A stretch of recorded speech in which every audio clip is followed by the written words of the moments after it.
This event is an initiative taken by AI technology-based incubator of NAM, funded by Department of Science and Technology. This event is targeted to sensitize, identify, and nurture innovative and early-stage startups in agriculture. The initial part of the event would have keynote speeches by industry veterans, technologists, and senior mentors, followed by a panel discussion to brainstorm the challenges and opportunities for agri startups. Such panel would comprise of startups, investors, law firms, and other organizations which form an important form of the incubator ecosystem. On behalf of AIDEA, NAM TBI, SIIB, and FICCI, we would formally invite all of you to the keynote speaker series and panelists who have taken their valuable time from the busy schedules. And I would also like to thank all the entrepreneurs, students, and startups for being a part of this event.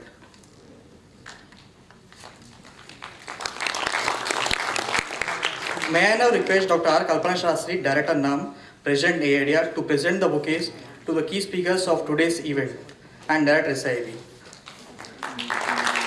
Mr. Mukul Varshney joined John Deere India in 1999. He is currently leading the corporate affairs function and is responsible for Deere's corporate relations in India, including government affairs at the national, state, and community levels. He also holds responsibility for policy and business advocacy, corporate social responsibility, and corporate communications. He represents the organization as governing council member on several trade and industry association bodies.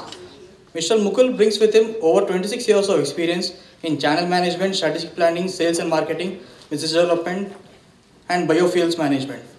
Mr. Mukul demonstrates a passion for modernizing the Indian agriculture, and he has meaningfully participated in various state-led programs. He also participates in important areas like Mission on Agriculture Mechanization, Food Security Mission, and Water Security Mission in the country, and provides inputs for government policies.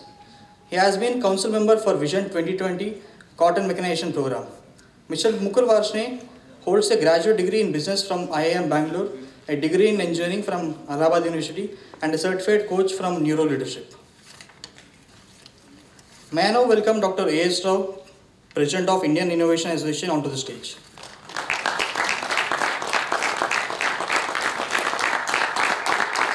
Dr. A.S. Rao, former advisor in Department of Scientific and Industrial Research, DSIR, Ministry of Science and Technology, Government of India, is currently working as advisor, consultant, or mentor of selected organizations like IIT Hyderabad, VNR VJIT, Foundation for MSME Clusters, Startup Village.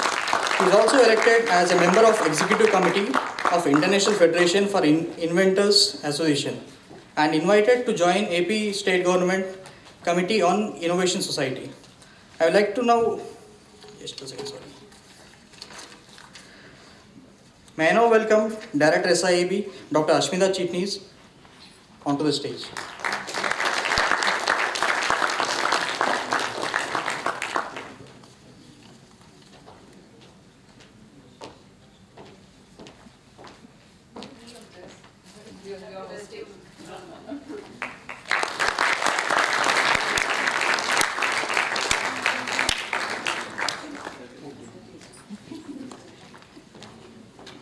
I would like to invite Dr. Ashmita Chitnis, Director SIB, to speak a few words about the event.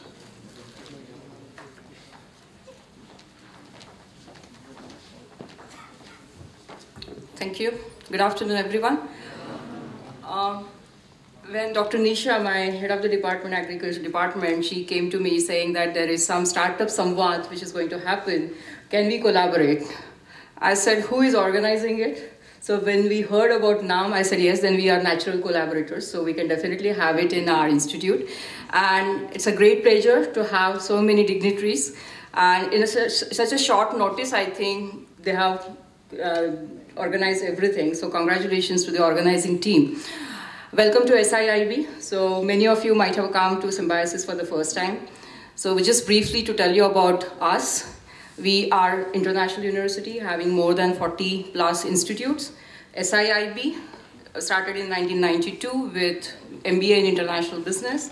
Then we started with MBA in agribusiness in 2004, and then we added MBA in energy and environment in 2009. So we have intake of 200 plus students. So there are more than 400 students in the institute, and it's a rigorous program that we run. So such type of opportunities we always look forward to, because I definitely understand the fact that students, they are spending a lot of money on their education, higher education. So not everyone wants to start something on their own immediately. But yes, everyone has that big dream of starting something on their own in the due course of time. So such type of events provide a good platform for all of them to understand how to go about it, because maybe some of them might not be having the mindset, but they have aspiration. So they will also, this will give you them a chance to understand their mental setup, how fit they are for such type of opportunities. And yes, in fact, we look forward to collaborate again next year, and we will do it on a larger scale, in fact, because it happened in such a short notice that we couldn't organize from our side. But next year we will also get involved, because we have entrepreneurship program. In fact, Dr. Sinchure is the chair professor, so he just now we spoke about it. I said, had I known it earlier, we could have got the entire batch from SIBM, and it would have been a lovely opportunity for all of them. And in fact, they also will be part of the pitching process, because in the morning I understand that 5 teams pitch for it, but yes, we will take it to the next level next year, because we have a dedicated program in Symbiosis, and in fact we had a startup competition. So number of teams, I think 50 odd teams participated in that earlier. Many. Yeah. Yeah. 150 and then 12, I suppose they came. It was a very good competition, and then 3 were selected. So we are incubating their idea in Symbiosis itself. So we are very much interested in encouraging this activity, and I understand that there is a need of developing that ecosystem. And the educational institute like us will be the best platform to provide it. So we look forward to such tie-up in coming years. Thank you so much. So once again, welcome to SIIB. I hope you enjoy the process and the day. Thank you.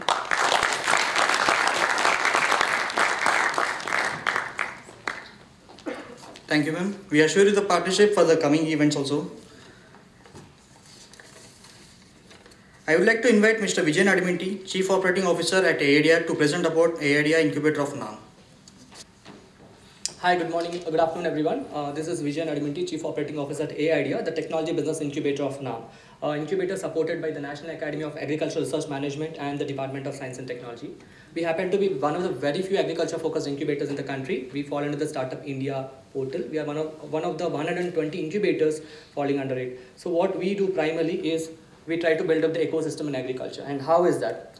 So we are trying to solve a very peculiar problem in agriculture startup ecosystem.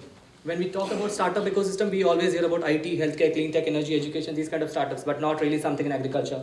Not really a successful case in agriculture startup. So we have a mission in place where we would like to see agriculture startups coming in place. So we understand that the entrepreneurs are at different stages of their entrepreneurship. So we have a life cycle approach of supporting the entrepreneurs at all these stages of life cycle of entrepreneurship. So this is what we do. We have started with India's first food and agribusiness accelerator program last year. We partnered with CII, the incubator of IIM Ahmedabad. That was India's first accelerator, primarily intending to scale up startups that are trying to, possibly startups having a working prototype and startups having a good team, and 2 or 3 years old startups which are trying to scale up.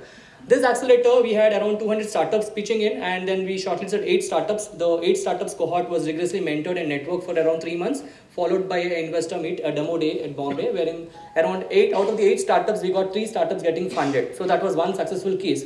After having done that accelerator, we also understood that it's quite important for us to be able to support early stage startups through incubation programs. So that's how we started with the incubation program for supporting early stage startups. We started with a referral mechanism, then we have organized some boot camps in Hyderabad to get entrepreneurs around Hyderabad. So this particular initiative, the Startup Samvaad, is an organized event which is focused towards screening, identifying the very early stage startups which could possibly get into the incubation program. So this is an initiative taken to primarily enhance the pipeline of entrepreneurs to the incubation ecosystem.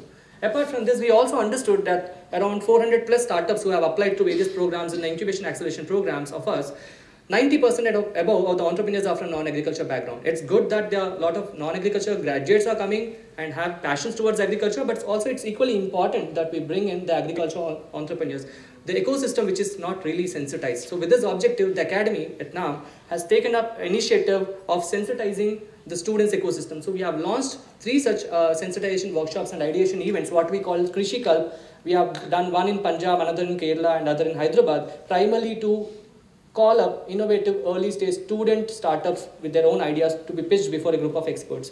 So this is what we really do, and these are the kind of our endorsements what we do. But it's also equally important, having understood that there are very few investors in the ag space. So we intend to be investors ourselves. So we have roped in some seed funds from the Government of India, DST, with their support. The startups we work with in the incubation acceleration programs, we have also been making equity investments in those startups, meaning we invest in those startups and we sit on the boards of startups. What we bring in is not just money, but a great value and a great network of agriculture.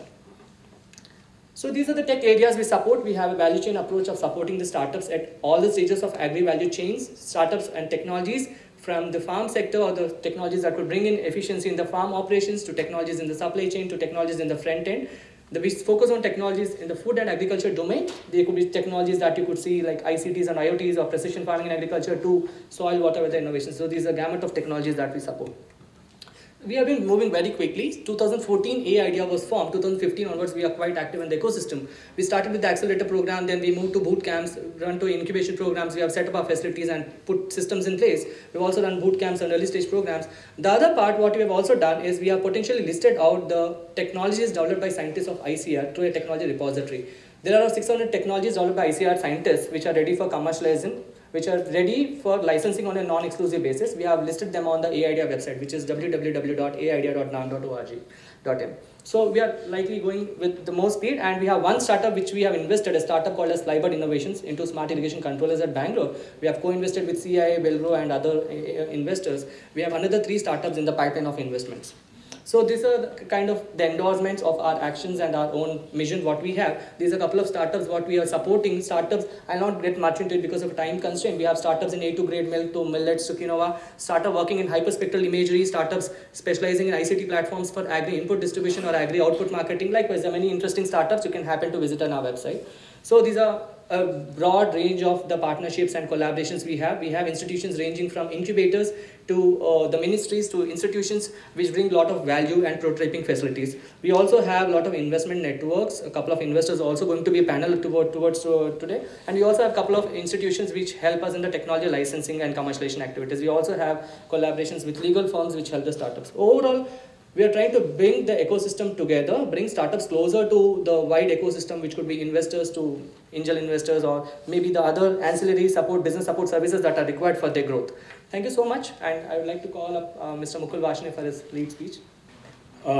My colleagues who I met for the first time, Mr. Rao, Ms. Chitnis, and Dr. Mr. Shastri, my friends, Mr. Jha, Arvind sir. I think it's a pleasure standing here, and I'm not as good a speaker as my friend Vijay is. You've seen he was so enthusiastic, and no wonder he's leading such a beautiful initiative of incubation and also the startup concept in India. A little introduction about my company that I work with. I work for John Deere. Now, several of you will know that John Deere. Do you all know what's John Deere? Yes. Oh my God, I didn't realize that. Okay, that's nice to. Sorry, no, that's not my presentation. I'm just talking. Is it okay if I talk? Yes. Since I work for an American company, I like to speak in English. But since I am from Allahabad, गलती से हिंदी भी निकलेगी. तो is that okay with you all? Yes. Because मैं हिंदुस्तानी हूँ, भारत में काम करता हूँ, किसानों के साथ काम करता हूँ, तो हिंदुस्तानी ज़बान बोलना मेरे लिए फ़ख्र की बात है, मुझे अच्छा लगता है. तो अगर आप सब लोग की इजाज़त हो तो मैं दोनों भाषाओं का इस्तेमाल करूँगा. All right. तो जॉन डियर करीब 180 साल पुरानी कंपनी है. We have been in existence since 180 years, and today it's the world's largest technologically advanced farm equipment company. It's valued at around $34 billion, and it's also amongst the Fortune 500 companies, Fortune 100 companies. And also, if you look at the top leading brands in the world, it ranks 87th in the world. Who's number 1 in the brand?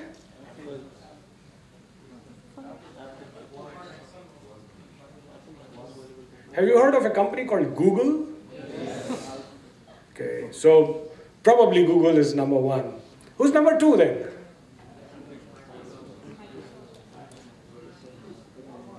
Walmart is a big company, yes, but there's a company called Coca-Cola or Pepsi. So, I mean, I'm just giving you a perspective.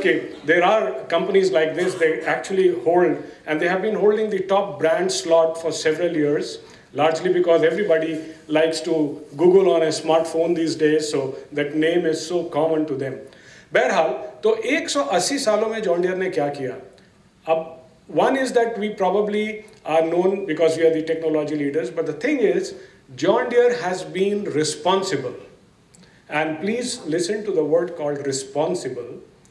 Responsible समझते हैं आप लोग? क्योंकि responsible एक शब्द नहीं है, वो बहुत सारी जिम्मेदारी उसके साथ आती है, right? So John Deere has been responsible for modernizing agriculture in several economies across the world. The intent to come to India is that I have been in sales and marketing for several years, an agriculture engineer. और agriculture engineer होने के बाद एक दिन मेरे को ख्याल आया, यार ये ज़िंदगी में कर क्या रहा हूँ? पढ़ाई मैंने की है कृषि, और मैं ऑटोमोबाइल्स बेच रहा हूँ. I was selling cars and trucks, and so that was the realization that brought me back to agriculture, and I'm very happy that this agribusiness. Are you all agribusiness students? Yes. Okay, I'm very happy today standing in front of you. Now, entrepreneurship in agriculture is what is the topic today, right? Yes.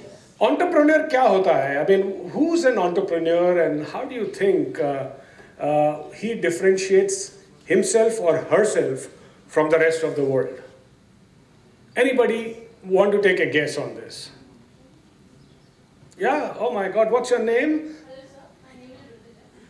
I'm from Junior Batch of Agriculture. So I would like to define an entrepreneur as a person who has a perfect vision and a mission, how he should start, how he should create his dreams into reality, and what were other obstacles in that process, and how he can set apart from others. Instead of being carrying out the own path that everyone is following, having his own different idea out of the box. I would like to say entrepreneur is a person who has the capability to think, to take risk, and as well as mitigate it and achieve his success. Can we clap for her? I think she understands that. Thank you so much. You made my... so she talked about vision, mission. She talked about a firm path. I think these are the characteristics of an entrepreneur. Unfortunately, I couldn't become an entrepreneur just because I didn't have a vision and mission in my life. I always thought being a nice professional is good. But actually, if you see heart to heart, everybody has an entrepreneur ability inside. कहीं ना कहीं वो छिपी रहती है, पर समस्या ये आ जाती है हम लोग के सामने कि risk लूँ या ना लूँ. You know, and people like me get scared. If I take a risk, what will happen to my wife? What's going to happen to my kids? What's going to happen to the society? What's going to happen to my name? Because everybody knows me as X, Y, Z. Entrepreneurs are way above all this. They know that they are the futuristic individuals, and they can create several Mukul Vashnes in their life. That's what an entrepreneur is. They can create several professionals. I mean, name people who have, or it's Steve Jobs or anyone. The good thing about them, they know what they can create, and they can create several employments. I mean, all they started as a small company. Today, they are ruling the world. I mean, this is what an entrepreneur is. Professionals like us know how to manage status quo. We know how to create process, how to, look at the balance sheets, advise the entrepreneurs or the leaders who actually set up the companies कि सब इस दिशा में ऐसे काम करने से ठीक होगा, इसमें काम करने से ठीक नहीं होगा. Professionals can do that. But the risk with the entrepreneurs is they can create everything, but they cannot take it to a next level. They need professionals. So professionals and entrepreneur need to go together to set up anything. So when you set anything of your own, you have to be a little more vigilant. You have one or two professionals, and today we have all the gurus here and consultants here, and they are advising financial investment कैसे करना है, growth trajectory कैसे रखना है. So this is an ecosystem that you develop. One more thing that the entrepreneur does, he does not create anything for himself or herself. This individual has a vision कि how to create a value so that several stakeholders benefit. और वहाँ पे trustworthiness जैसा element बहुत काम आता है. So until you create that trustworthiness, You will not have professionals working for you, right? You will not have financiers funding your project. You will not have partners coming to you. So these are some of the things that you have to keep in mind. But as you rightly said, Rituja. So as you rightly said, the mission and vision has to be there. I'll give you one example. This is in the year 2014. And I had the privilege of meeting Dr. APJ Abdul Kalam a couple of times. And I get a call from his office one fine evening at around 5:30. He's arriving into Pune by a 7:30 plane. And they said, if you have time, would you like to come and receive him? अब अब्दुल कलाम साहब को receive करने के लिए मेरे ख्याल से कोई भी काम छोड़ के जाना चाहेगा. I was in my office and I told my boss कि sir, there's a good opportunity for me to go and pick Dr. Abdul Kalam. I'm the privileged one. I like to do that. So I'm leaving office early. और 7:30 का plane था, मैं 6:30 पहुंच गया. Excitement थी. So the plane unfortunately got delayed by about an hour and a half. It came at around 9 o'clock.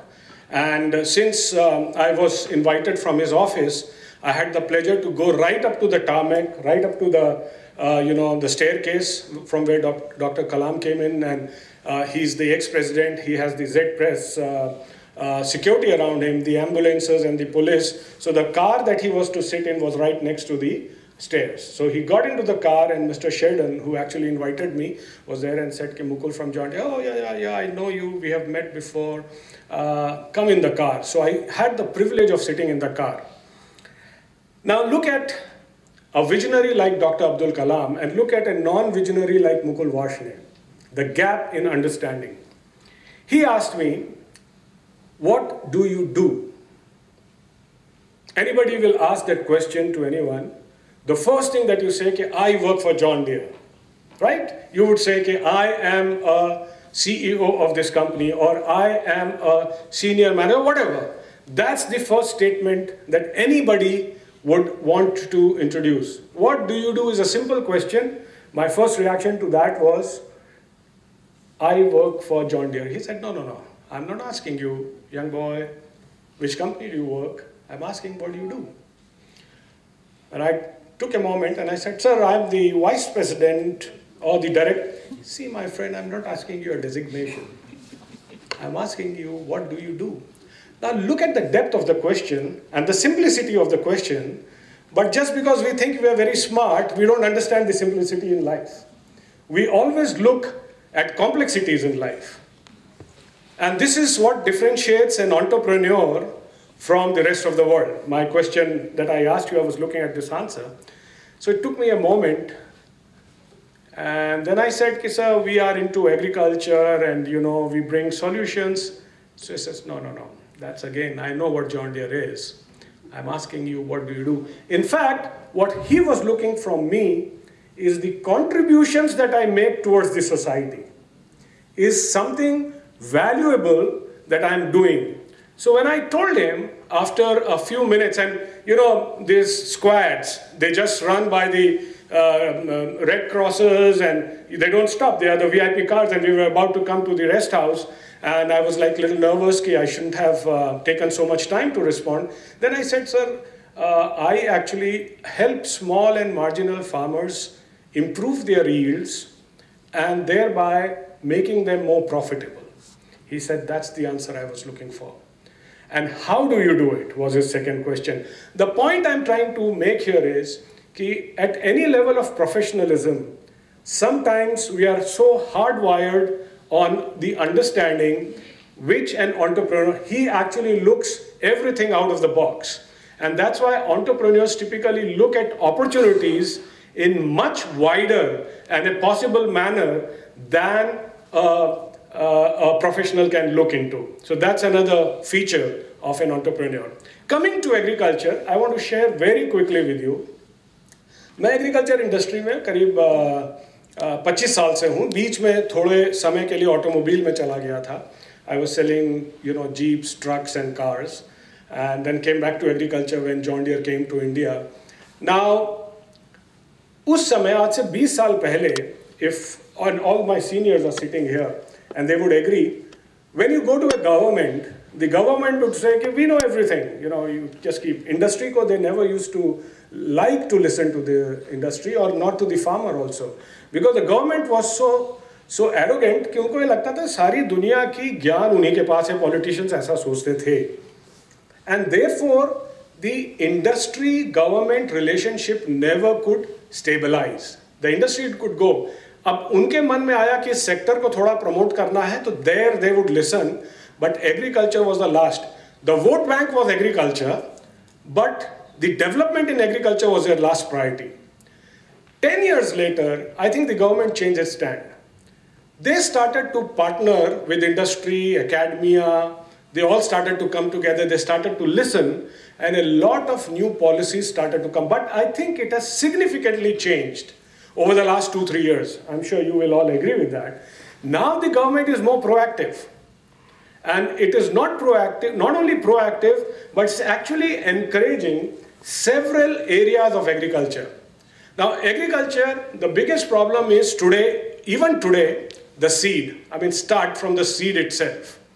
The farmer doesn't know what he's buying is a great seed or it's still. So there is a certification on the packet, but there is no guarantee of its germination. You would have seen what happened to the BT cotton in Punjab last year because of the white fly. Every farmer thought he bought the best seed. Before that, it was in Andhra Pradesh, they thought, but actually it was not. Land preparation. जो दादा परदादा के ज़माने से चला आ रहा है, वही आज एग्रीकल्चर प्रैक्टिस है लैंड प्रिपरेशन को लेके. Crop care, there is no much mechanization or intervention that has happened, though there are several chemical and fertilizer companies. Some of them work, many of them don't work. The costs are erratic. They are also, not very fair price proposition that the farmer gets. So that's also an area which is under challenge. Coming to harvesters, hardly 3%, 4% mechanization penetration into the harvesting area.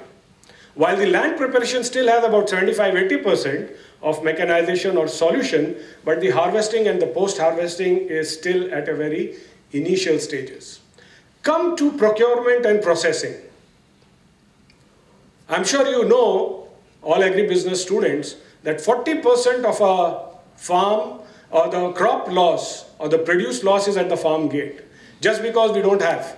And then, handling, transportation, all that is again a big challenge. So look at the complete value chain of agriculture, you will see that there is an opportunity at every stage of the value chain. Companies like John Deere, 2 years ago, we said, and somebody mentioned my introduction about the Vision 2020 cotton mechanization. So I think this was about 4 years ago, we realized as a company, कि यार किसान के पास जाके individual solution देने से कोई फायदा नहीं है. आप उसकी पैदावार बढ़वा लोगे, लेकिन वो बेचेगा कहाँ पे? He still will struggle with the market linkage. He doesn't have proper seeds, so you have to give him the right seeds so that they germinate. The agronomy practices should be modern enough so that the plant chemistry, the row-to-row, plant-to-plant distance is also well defined in each crop value chain. So we started this project with companies like Bayer, Syngenta. We went to the ginners, we went to the farmers, we went to the academia, we went to the government and created a consortium and realized that if you provide a holistic solution, a complete end-to-end solution, only then the farmer receives the idea, only then he practices the idea, and only then he benefits from the idea. Individual solutions is something that he doesn't like. So my request to young boys and girls like you is, think of the value chain or think of the element that you would think in the agribusiness, and the scope is huge. Out of 130 million farmers, out of 130 million farming families, I think it's about 28 or 26 million farming families who have access to mechanization. The rest is starving. So we went to the government once again and we said, how do we help these farmers mechanize? How do we help these farmers have access to technology? Now, they came with a mission called Submission for Agriculture Mechanization. I'm sure you know that, right? SMAM. You understand that portion of SMAM? Have you heard of this name, students? No, okay, so no problem. you have not heard it, it actually allows state governments to set up equipment banks. You know, you go to a bank, you take a loan and you pay a little interest and you repay the loan, right? ठीक इसी तरह से equipment bank में क्या होता है कि equipments खड़े हैं across the value chain, right from soil preparation to the harvest or post-harvest. So the farmer goes, it's like Uber. You know, you don't own the equipment, but you can actually order the equipment when you need it for the application that you need it. So that is what we started in 2011 in Gujarat when Shri Narendra Modi ji was the Chief Minister, and I think we had huge success. मैं झा साहब के साथ और अरविंद साहब के साथ सुबह ये स्टोरी शेयर कर रहा था, and I would like to share कि how you can transform the life of a farmer. एक farmer वलसाड में था and he came from an untouchable background. हुआ क्या कि just because he came from that background, nobody would like to rent a tractor to him. तो बेचारा 0.75 acre ज़मीन होने के बावजूद he couldn't do agriculture. Water was another resource which is very essential for farm. That was available, but he didn't have the know-how how to effectively use it. शुरू में उसके दादाजी परदादाजी थोड़ा गेहूं चावल उगा लेते थे, घर के लिए हो जाता था. But then you survive on गेहूं चावल, you actually have undernourished bodies and you just can't do it. So इसने अपना जमीन छोड़ के he went to a neighboring city and was working in the real estate as a guy who takes the bricks from one floor to 10th floor and things like that on his head. So when we started this program, we came in several families of similar nature who were not having access to mechanization. We had discussions with them and we set up these equipment banks. And we provided them, and I also want to tell you that nothing was free here. Everything was chargeable. Because the moment you get the word free, nobody understands the value. So there has to be a stake into it, and the stake that these farmers had was the rentals that they were paying to the equipment bank. In 1.5 years, his annual income from 30,000 grew to 1,30,000 rupees. We went to his family, he had a son. After 3 years, I went to his place. His son started going to school. Now, I think as an agri-business entrepreneur, our aim should be how can we change or transform the life of the smallest farmer to a better quality of life. Everybody deserves to go to education. Every woman deserves to eat better because she's catering to the house, she's a housewife, doesn't mean she should eat leftovers. So these were the interventions that we brought in, and we were very happy to see that about 14,000 such families were impacted by this program. We are not entrepreneurs, we are only professionals, but imagine an entrepreneur who was involved with us in rendering these services. Because as a company, I can only train him, I can only help him improve his skills to run the centers, but these entrepreneurs picked that business model and they scaled it up to several other villages. Today, Karnataka has these CHCs, the Rajasthan has these CHCs, Andhra Pradesh has that, Madhya Pradesh has that, UP is thinking about it in a big way. So look at the fire that these entrepreneurs produced, which caught the nation. As agri-business entrepreneurs, I would just request you to keep these possibilities in your scope. Another area which is happening is the skill development and the increasing role of women in agriculture. All that we have done in our life is to have technology that was men-centric. Now the women have started to participate in agriculture. So we are looking at making equipments much more easy, and I think John Deere is the first company that introduced a power steering on the tractor. It actually introduced a tractor that did not have a gear lever in the center. You know, you sit, you have a gear lever right there on the floor. So we eliminated that, we made it look like a car, so the women in the saris could drive the tractor. We were the first to get enterprising women from Gujarat, train them in a factory and send them back. Today the women drive our tractors. So we are looking at making machines that can help entrepreneurs deploy that more successfully in the farms.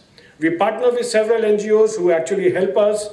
So the point that I'm trying to make here is that दुनिया में बहुत opportunity है दोस्त, खासतौर से agriculture के क्षेत्र में. आप चाहे fruits, vegetables, horticulture ले लें, land हमारे पास सबसे ज़्यादा है. हर एक crop में आप देख लीजिए, we are the second largest or the first largest catchment area on that particular crop. Horticulture, we are the largest producers in the world, but when it comes to processing, we are far behind Malaysia. So there is a scope for processing these fruits right at the farm, storage of this food right at the farm. So as you come out of your college, you want to do, companies like John Deere will be more than willing to work with young entrepreneurs like yourself, help you set up the business. You're doing a great job, Mr. Vijay. You are all doing a great job by guiding these students. And I think the appropriate forum is now. It should start today. A much more meaningful dialogue. How can we bring in technologies that has helped us modernize the world? How can we refine that to the Indian context? What is the area we need innovation? What kind of investments? You are doing that part. We are bringing the technology. People like Mr. Arvind and Mr. Naveen, they are people who can guide us as to what is needed at the ground level. The forum is right. And if we make this beginning today, I'm sure in the space of agriculture in the next 10 to 15 years, we'll show the world that we are not only the food basket, but we are the most modern and a core value created for every farmer at the ground level. With that, I thank you for your patience. And if there are any questions, or it's just, or if there are any questions, I'll be happy to answer. If there are no, I'll love to say thank you. Okay. Hello, sir. Sir, we are talking about startups and technology coming into agri space, and I had a discussion with a person from Mahindra & Mahindra about a technology in which we were trying to automate these equipments. For example, a sugarcane harvester is very expensive and not every farmer can buy it. So we're trying to make it automated. It can go to the field and harvest the sugarcane and come back. The problem is with the linkages. There are no good networks, mobile networks in the field in rural areas. So a lot of problems like these are in those areas, and these are some problems that we cannot help. So what should we do and how to solve these problems, which are not in our hands? And one more thing, that the land we are sitting on is said to be one of the best agricultural lands in the area. But now it's an IT park is built on it. Residential spaces are built on it. So what do we do about it? Okay, so I'll answer your last question. With the knowledge that I have, I think agriculture land has remained constant. And if I'm not mistaken, it's, I can be mistaken by a figure, but I think it's about 40 million hectares in agriculture total. Is that right? I can be wrong, and to what I remember last, it's remained constant for the last 10 to 15 years. I read it in a newspaper that it is happening because a lot of forest area has been cut. That's why that area has been converted to agricultural area. Yeah. Some agricultural area has been converted into residential space and IT spaces. That's how the area has remained. So as economies grow, this is a phenomena that several countries have gone through. We are also going through it. But the thing is, how do we keep farmers engaged in agriculture? See, the bigger challenge that we have is productivity per acre. Look at a crop like wheat. We have the second largest area, cotton, largest area. But when it comes to the yield levels, we are ranked 57th, 106th, 90th and so on. So despite having such a large acre of land, imagine if we have the complete value chain fixed, right from sowing to the yield levels, and losses at the farm gate are taken care, you have better storage, you have better logistics, better processing. Imagine what you can do still with the land that you have. Now coming to the technology part, I think you're talking about how you can deploy the sugarcane harvesters. So I worked in that space for a little time. I think the challenge is not the cost of the sugarcane equipment, but the cost per ton of sugarcane that we cut. Now, if the lands are contiguous, see, the biggest loss that the sugarcane machine makes is the transit losses. It goes from this field to this field. It consumes a hell lot of diesel. The machine is depreciating. but it's not productive. So if we have lands that are contiguous, if we have the right row spacing, see still agriculture, I mean the sugarcane practice is 3.5 feet. The minimum for mechanization is 4 feet. The 5 feet is better. Actually the yields go up if you have the proper row spacing, but the farmer mindset is different. And if you do this maths right, of the right agronomy continuous, your cost per acre or per ton can actually come down to about 180 rupees to 210 rupees, which is way below than what you do manually. Manually still, people charge between 350 to 400 rupees depending on the season.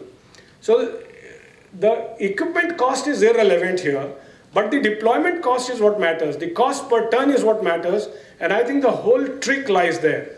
So for that, the whole ecosystem has to change. And this is where entrepreneurs or agribusiness students like yourself and companies like us can come together and deploy the technology at the ground level. Yeah, thanks, good question. Anyone else?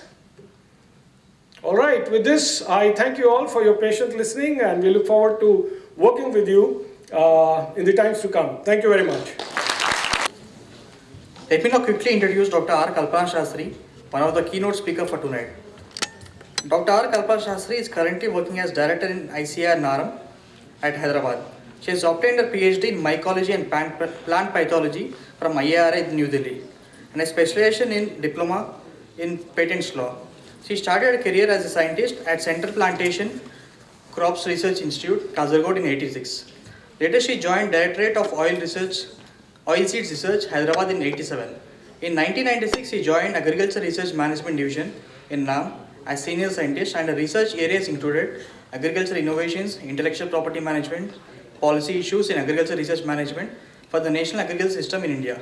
She has been recipient of several awards and recognitions at national and global level, including Fulbright Senior Research Fellowship. She has been instrumental for evolving the incubation model at NARAM through her involvement as president in AIDEA, Technology Business Incubator of NAM, and her vision is to convert viable technologies in agri sector to profitable ventures for faster technology dissemination. May I now invite Dr. R. Kalpana Shastri, Director NAM, President AIDEA, to brief on topic role of public institutions in promoting food and agribusiness incubators. Good afternoon, everybody here. I start off with a very big thanks first for all the people who have taken our time off to join us in this small initiative being taken up by the Academy. And in particular, I would like to thank the director of this beautiful institution with such vibrant students for giving us this opportunity. And when I'm actually sitting here and thinking, I know we had all the constraints because it was on a very short notice. But the fact that we wanted to come all the way to Pune from Hyderabad was only because we thought there is a lot of untapped potential in this beautiful city, which really needs to be sort of sensitized in the big field of agriculture. And what would be an institution like NAM, which is under the Indian Council of Agriculture Research, which is a totally public sector organization, really trying to do something for bringing entrepreneurship on board.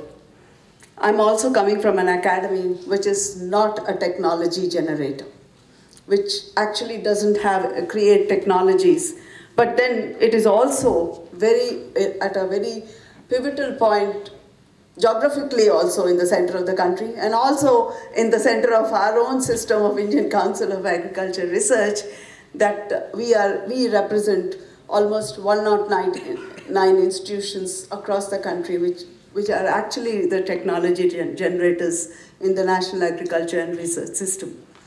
So in the next few minutes, and I'll try to be as brief as possible, I just wanted to bring out certain facts and why agriculture really requires this small trigger.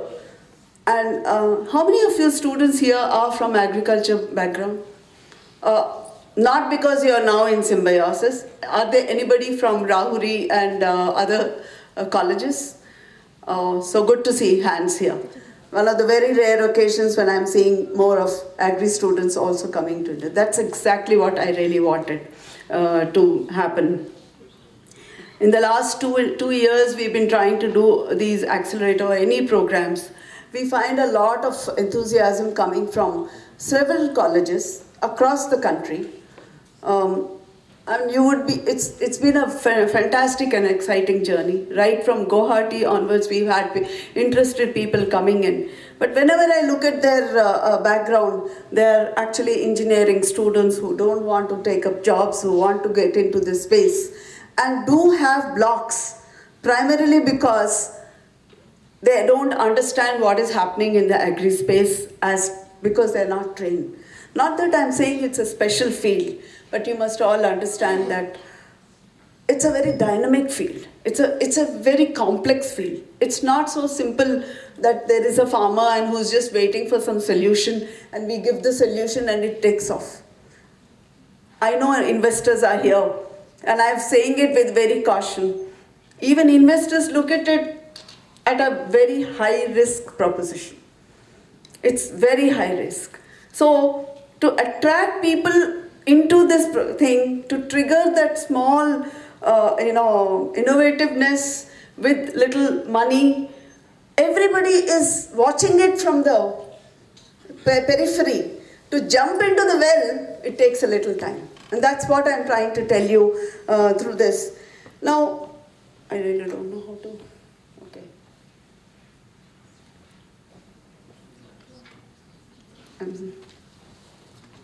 Can you just help me? Okay, I was just, It's there. the laptop shows something else, I didn't see this. I just wanted to talk, Mr. Mukul was talking about productivity challenges.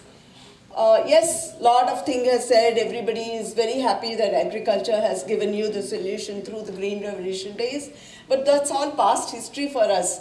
I'm sure Dr. Prasad, who is the director of the floriculture and who is also my colleague from the ICR system, and many will agree that in agriculture per se, we don't talk about our Green Revolution days anymore because we have something more of a bigger challenge. We are talking about the land and all available. You're talking in a country where your main problem is population. You have such high rate of population growth that everybody needs a house, everybody needs clothes, everybody needs everything, including a safe job. And they need food also. So, the challenges are so much. So, forest land, if we are going, it's also because we have a primary problem of increasing population. We also have, you're talking about a sector which on record uses the highest amount of water. Okay, so, today, this year was a good year, and so many people have forgotten what's the value of water, but that water is definitely a resource which we depend on and which is getting scarcer and scarcer each day. We also have issues. We have big companies, including John Deere or Mahindra, whatever, and you're in the state where Jain Irrigation is there. So you have several indulges from the corporates who are seriously looking at issues, but then you're in a country where your irrigation water, even if it's available, has the lowest efficiency. That is a main problem. Let's think these are some of these challenges post-Green Revolution the country is facing. I'm trying to brief this before you because these challenges give you the opportunities to go forward. Okay? You also have a situation in a country which is necessary and which is expected from the society. So you have a lot of subsidies, you have a lot of programs which are actually nurtured and taken off by the government, which are well in place, but still there are certain gaps where technology enhancement is needed. Then of course, you have a lot of unemployment, which I don't have to see. So today's food nutritional security, which is part of our food bill, which is already in the thing. You need quality food. You need quality food because you're talking about a higher amount of percentage of population in the city who have fantastic jobs and high buying power and who would love those different types of foods each day. You also need safe food. You need nutritious food because you also have a population which needs that through the governmental schemes. Then of course you need more food. So more food was always there when I was a student. It continues to be there in the day when I'm going to leave the service also. So more food, and your natural resource base is shrinking, literally shrinking in terms of land and other. You're in a country, you're endowed with a lot of things. You have beautiful agroclimatic zones that you have a variety of things grown across this country. You wouldn't have that in Europe or any other place. You will have the same old crops going in now, but you have a variety of stuff which you can if you look at from east to west or north to south. It's not only crops. You have marine, you have river water fish, you have veteran from the animal sector. Yeah, do you know we have a center which actually specializes on pigs, because exporting meat from such animals is of very high value. A small institute, but your GDP for the country comes of very high value in it. So you have a huge platform, a plate of stuff for you. And if you want to bring that trigger, there's one element which is you all should know, total factor productivity. And I'll come to this last one in the next 2 slides, after the slides. All of us are in climate change days. And recently, 2015, or in early 2016, the country has signed the Paris Agreement, where we are bound by trying to bring low carbon technologies in these listed areas. The entire value chain, I'm talking, it comes agri value chain from farm to fork, as they say. And so, the National Agriculture Research and Education System, which encompasses 101 institutes and 71 colleges and universities, where huge investments are going from the government, are challenged with this. And we want to bring in one more element into it, how to reach the society. In the Green Revolution days, we gave an answer to what was to be done, and the scientists provided, okay, production increased. But today we realize that the connection, the disconnect with society is more important, and agriculture has to come forward. So that's why this whole entire thing, and I strongly believe entrepreneurs will be helping us reach many sectors in the society. You also have a huge opportunities which many of my colleagues across the traditional universities or anybody engaged in science are doing. We're doing a huge amount of work. You have missions like nanotechnology, you have missions in the genomics platform, molecular biology. These are high-tech technologies, but they can provide a lot of answers. Almost a little bit was saying, there's a new word called big data, and I need to tell you this because these are areas which can bring in the change which agriculture wants. These are also areas where entrepreneurs can be nurtured also. You will be surprised. In the morning we had only 5 presentations, but each was a revelation to me by itself. And I feel very confident that we can go forward also. So I said about TFP. TFP means if I can have some magic wand where my output increases with a constant input, okay? I said land is same, everything is same, your production is not going up because the genetic material in the crop is constant and I'm not able. So my inputs are constant, but I need some technologies to get the outputs in a wider scale. I don't have land, but I need more food. So that's a simpler way to put it. So this is the complexity. It's easier to say that, but it's very, very difficult. Because you have technology generators. From independence, agriculture has been in public sector. So our job was to sit on the bench and keep on doing research. And in the process, we have lost connection with the society.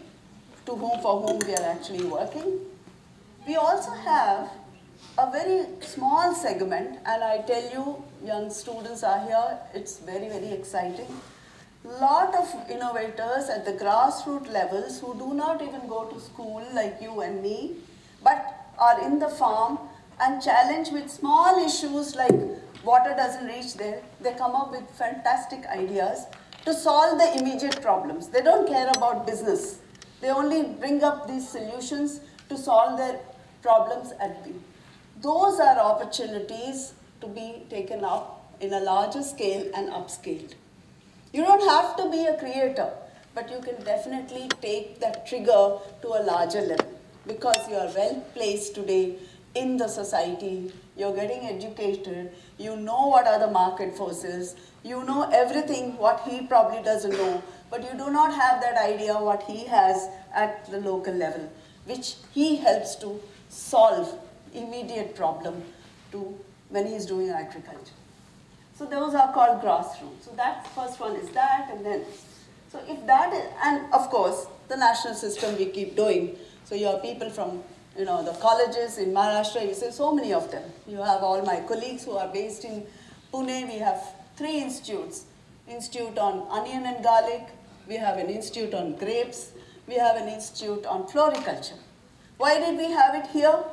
Because we know that at the local level, these are the main areas where these particular crops are flourishing. I cannot do floriculture sitting in Rajasthan. No way. I can't bring those technologies. Onion. So there is technology generation there. But there are still gaps. So we said we have a database of so many technology emerging. They need to be tested. They needed to be validated and taken upfront. Today in the morning, one of the entrepreneurs, I was feeling pretty pleased that one of my sister institutes' technology has been licensed and he is now venturing to go forward and set up an enterprise. So the thing is, the earlier culture was, I do science, I invent, I go to the market, I do everything. It's impossible for an I to do. It's more when we do. And we comes when all the actors in the value chain consolidate and try and make their pitch. When all this happens, since there's so much of science, this is where incubation has a role. So the whole concept of incubation in agriculture is very new. We did a paper recently and a study which has been published. We find to our, I would say pleasant again, because there is again opportunity. There are only 4 listed agri-based incubators in the entire DST, DBT, whatever you call. So out of which one? So that's opportunity for me. I'm not feeling challenged. I feel it's an opportunity to go forward because I don't have competition so much as in other sectors. Fine, but why do I need an incubator? I need that if I have to reach. I never knew Symbiosis Institute has an agribusiness faculty and a school here till today morning. Frankly, I didn't know because I always thought agriculture is in the government sector. We do have competitions coming up, but I'm so pleased that you have of course, I knew it because last month one of your teams did come and visit and took part in our contest there. But what I'm trying to tell you is agribusiness is slowly flowing out into several other institutes. And why? Because there's a need of these professionals coming, trying to understand and take these technologies which are getting generated, that they don't die there where they are, whether private or public, get through this incubation process, get out. And that's what will attract more entrepreneurs. So you have different models. You have an incubator, you have business parks, you have in NCL, you have technology parks, you have centers of excellence or impulse centers as they call it. But all these are areas where things are just, in a blooming stage and which need to be taken out further. So I just, so this is what I was wanting to say, that they are slowly emerging. AIDEA or now at NAM is just another slow, vibrant hub which is slowly coming since 2014 only. And as on date, and Vijay didn't mention it, we have about 10 incubators. Did you mention the number? No. We have 10 incubators across the entire thing. So we have young people from coming all the way from Kanpur who talk about drones and who want to fly drones into ag space. We also have young established entrepreneurs who just needed that little bit of nurturing and have new products like quinoa products, which is supposed to be a health thing. We also have an entrepreneur who actually serves his products into the residential schools of which are in the under the social welfare ministry, and he survives through his efforts of his innovation as a product going up. And at every stage, they needed that nurturing, trying to build. We also have people who are getting into the FPO, Farmer Producer Organization, and some of my friends who have come from the College of Agriculture should know what an FPO is, which could help. I'm not talking about FPO in the business end, I'm talking about farmer producer organizations, which are attracting more. So it's a very complicated side, a lot of efforts from the government coming. It's just that incubation centers can notice which is the scheme which you can tag along and try and take the best which the government is organizing. Incubation center is one which can call and try and set the stage with a company like John Deere in such a what we call event like this, so that we can go forward.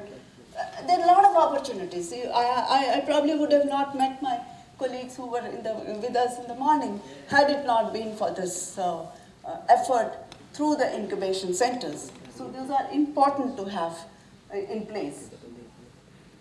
So my way is, if you want to bring that enterprise level of using the lot of technology which is needed for agriculture to go up to the next level, that professionalism which is required, you need incubations.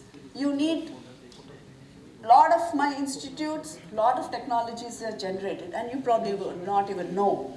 So we need a vehicle to facilitate that transfer of technology.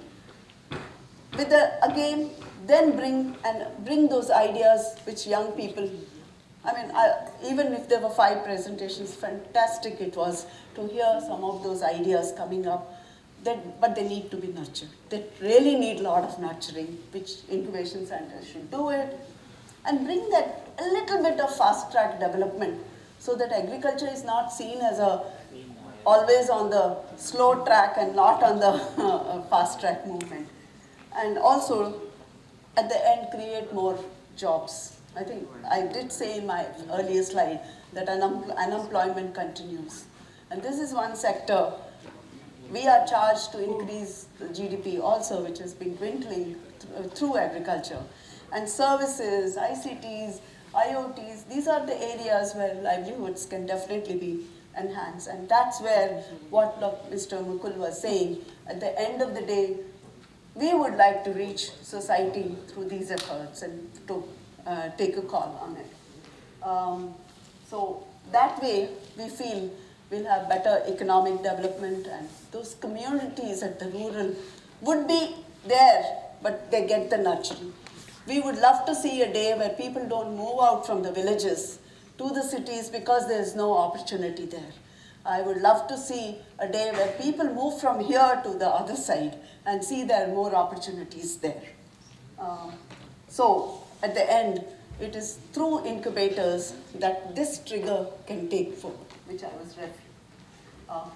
That's it, friends. And if you have questions, my idea was only to push you and entice you into this sector, because the type of opportunities this has, I can guarantee you, it has more than what even the IT sector has.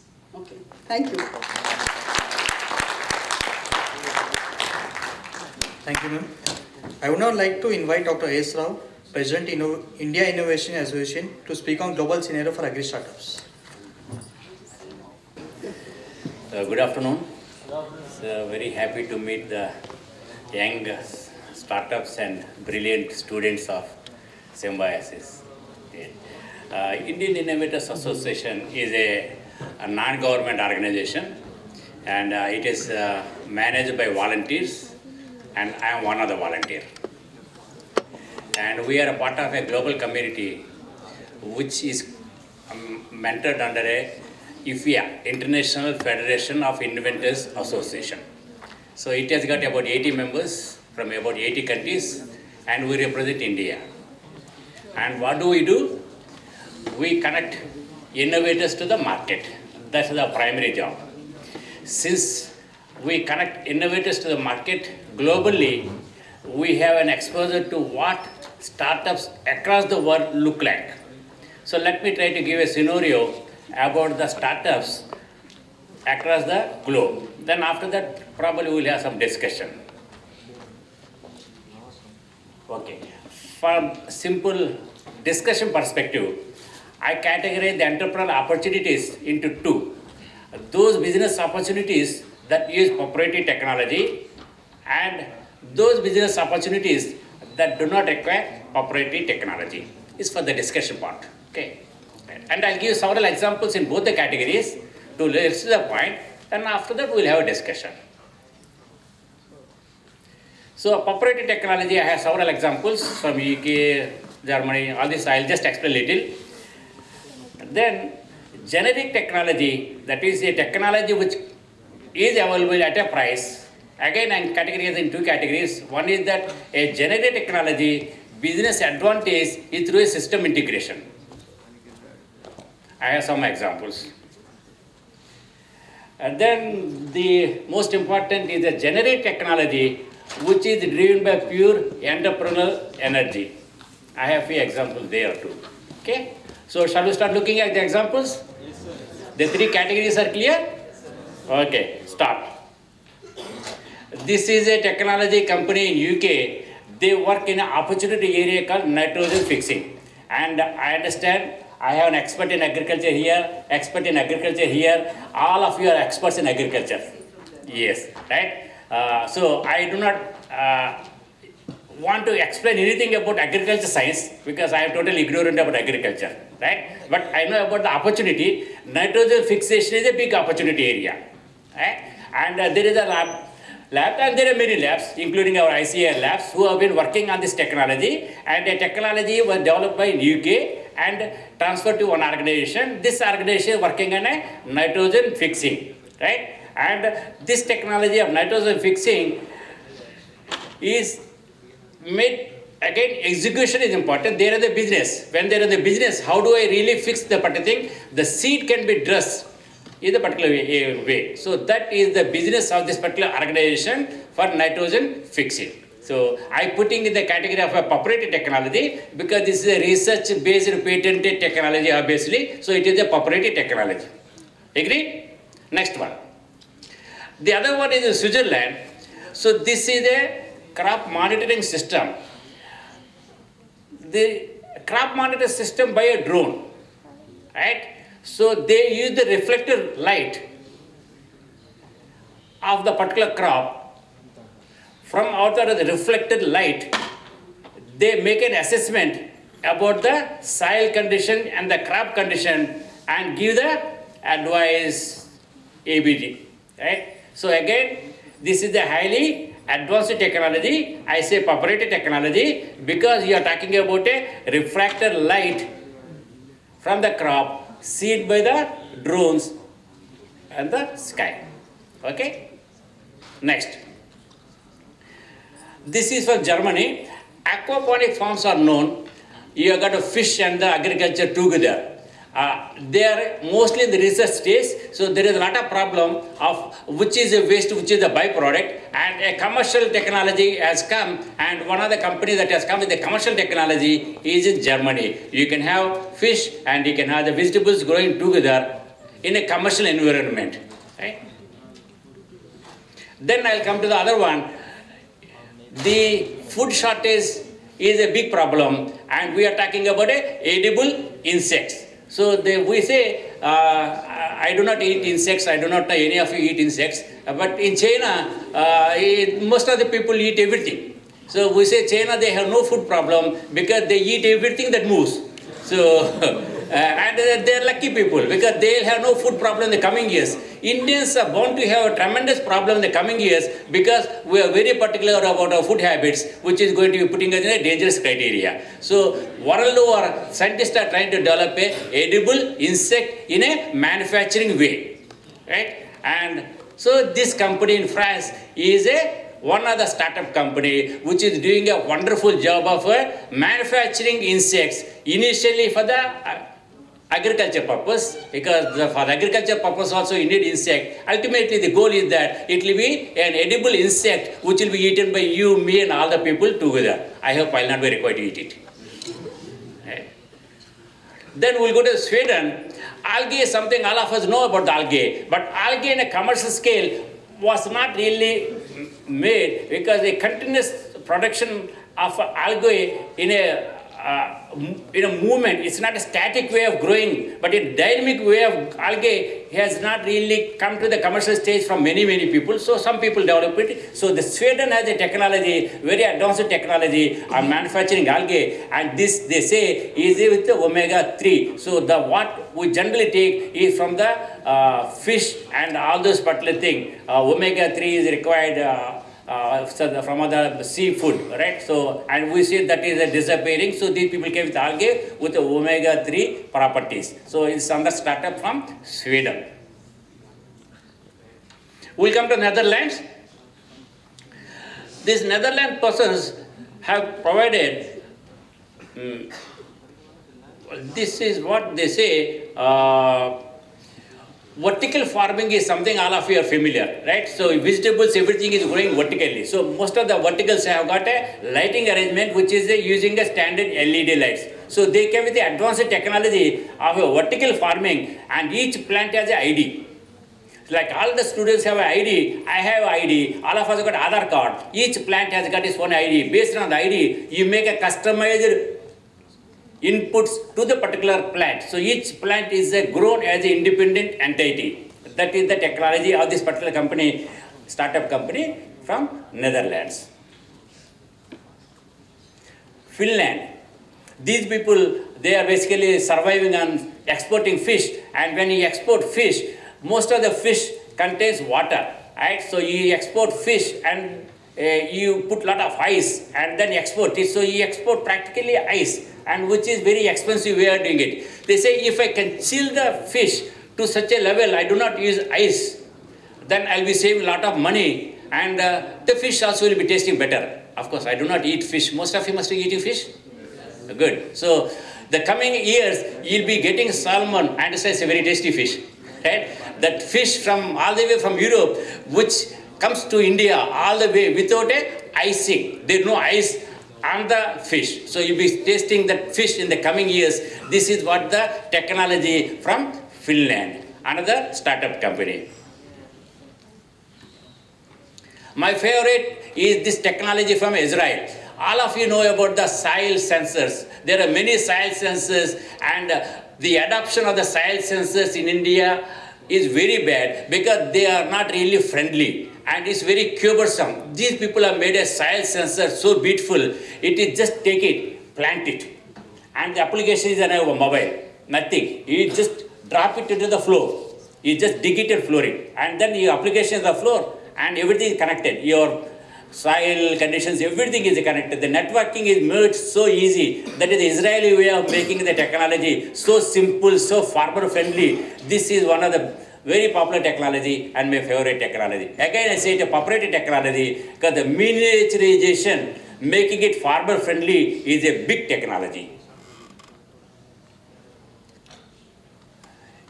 All the technologies, all the proprietary technologies need not be tested in advanced countries. MIT, Deshpani is here. So MIT is very fond of developing many technologies for the global community, and they do test it in India. So many other MIT technologies are tested in India too, and this is the technology developed by MIT and tested in Morocco. That is a evaporation cooling technique. Right? Again, evaporation cooling technique is known, but the suitable products which are really miniature, portable, carrying through are not available. So this is a proprietary technology developed by MIT and tested in Morocco. And these people that are very familiar with the dairy, they are aware of the problem called, I think, mastitis, if that is wrong. That's what is the problem about their thing. So it's for the animals. So these people, they developed a copper. All of us know in India also copper has got some antibacterial properties. So they made this particular contact pen, which has got a copper tubing, right? So it's a copper bacteria, they call it a bactericide. It's a rubber and copper together combination. They made it, which basically reduces the problem for the dairy animals. This is from a country, Chile. Again, that particular material composition of mixing the two material, rubber and copper, has got a proprietary component. So I say it is also a proprietary technology, not from a very advanced country, but advanced country. So far, all these examples are about the proprietary technologies, which are patented technologies. Now we'll come to the second category of the technologies, which are generic technologies, but there is a system integration. The business advantage comes from the system integration. Let us look at it. This is a country, Croatia. It's a cloud service. Right? And all of us know what is the cloud service. Everything is a cloud about the farming community. Right? The animals, everything is monitored. This is it's a dairy farm. So you have the calf, you have the productivity, everything about the animal health, about the feed habits, all the information that are otherwise collected offline is now collected online and then put on the cloud. This is what is the systemic way of providing the business solutions, and it's again successful story from Europe. Vital Foods is a company, again doing a systemic integration from Estonia. Okay, they provide what they say field book. That is, on your mobile, what you have to do to this company, they download their application and then identify your field on the application. This is my field using the Google map or whatever they put it. All you have to do is identify your field.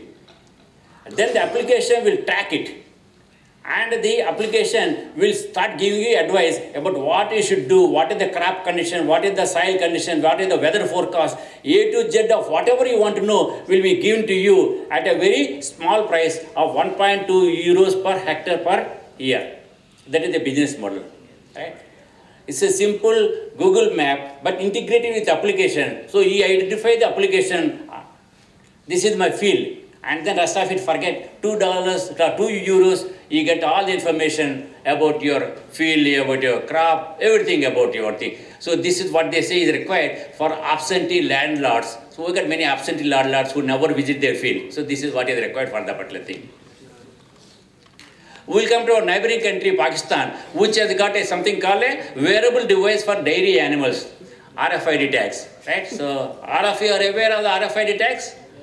Have any of you seen the RFID tags on cows or buffaloes, any animals? Not animals. I'll tell you a story about Delhi, where I worked for many years. I worked in government of India. So don't give me a bad look, sir. Government is not so bad. No, government is good. Right. All the foreigners who come to Delhi, they take a picture of Delhi and then send it across the social media everywhere to the field. And what is the picture of Delhi which all the foreigners are fond of? What is the most popular picture of Delhi? Cows on the road. Because in their life they never saw a cow on the road. Right? Auto is a wonder. But seeing a cow is a big wonder. Everyone takes a photograph. And we do not like it. No? We want to say we are IT company, we are a great company, smart company, Ramanujan great, Abdul Kalam great. We don't want to say cows on the street. That's a very bad image for the thing. So Delhi government said, I should do something about the cows on the road. So they said, I got a particular dedicated space for the cows.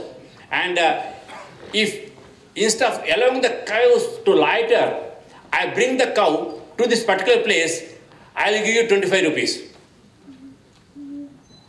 Right? It's an incentive to the farmers or the people who are maintaining the particular cows. Instead of letting it out in the streets, you bring it to a particular area of the government of India, government of Delhi, and earn 25 rupees. Now, you just make a guess what happens to our creative Indian mind. I bring a cow, take 25 rupees, let it go. I bring the same cow again, take another 25 rupees. That's the Indian smartness. So then someone said, this is bad. There is a technology called RFID collar. I put a RFID collar, then I know each idea of each cow. So government, we said this is a great technology, let us support. We supported one company which manufactured RFID tag, which had to be put on the ear tag.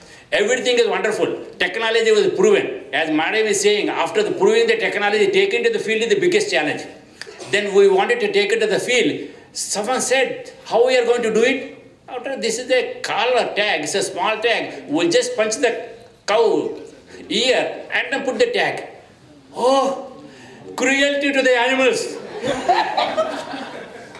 And cruelty to the cows, that also. Technology is gone.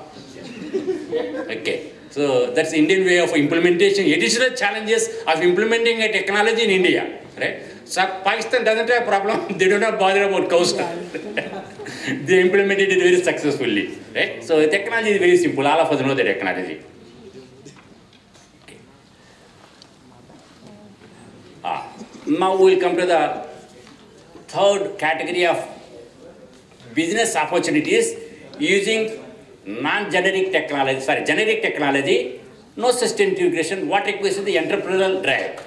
Initiative from the entrepreneurs to identify a new market or create a new market or expand a market. So the friends from Greece, they said there is always a need for a local food. So Greek food for the Greek people, from the Greek producers, right? We say idli from the South Indian iyer shop. So we say that idli will be more tastier than the same idli coming from a Punjabi family. So something like that. You say Greek food from the Greek producers.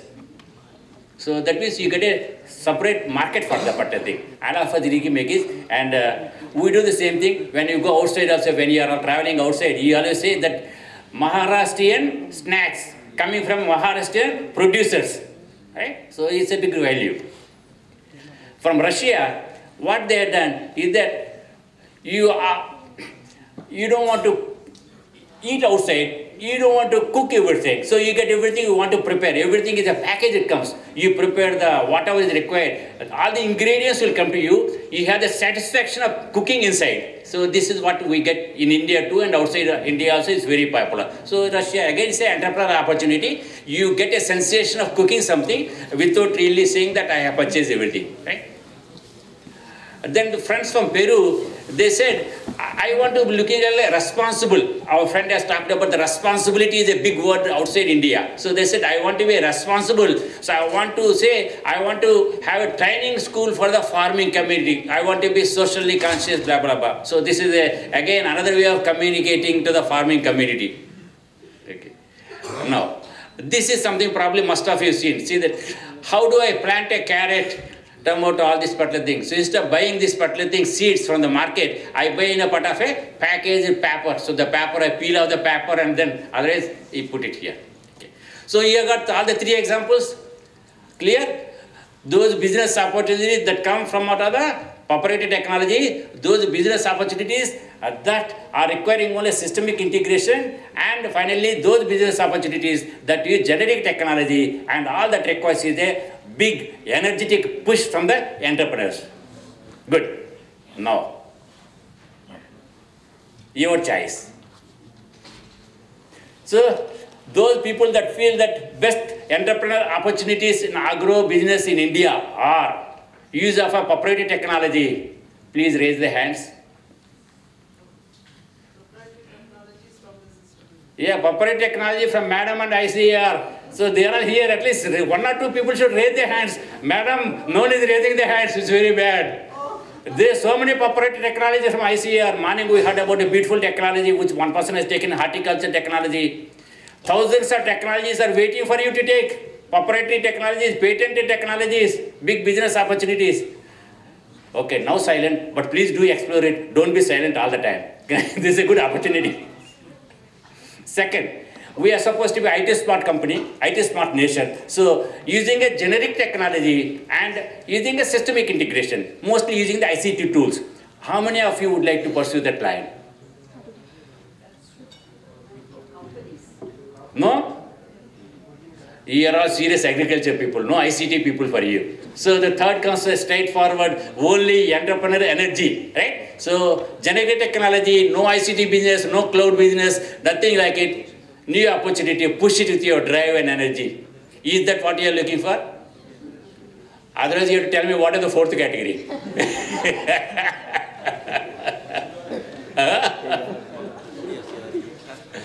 So the fourth category I'll learn from you and I'll use it in my next lecture.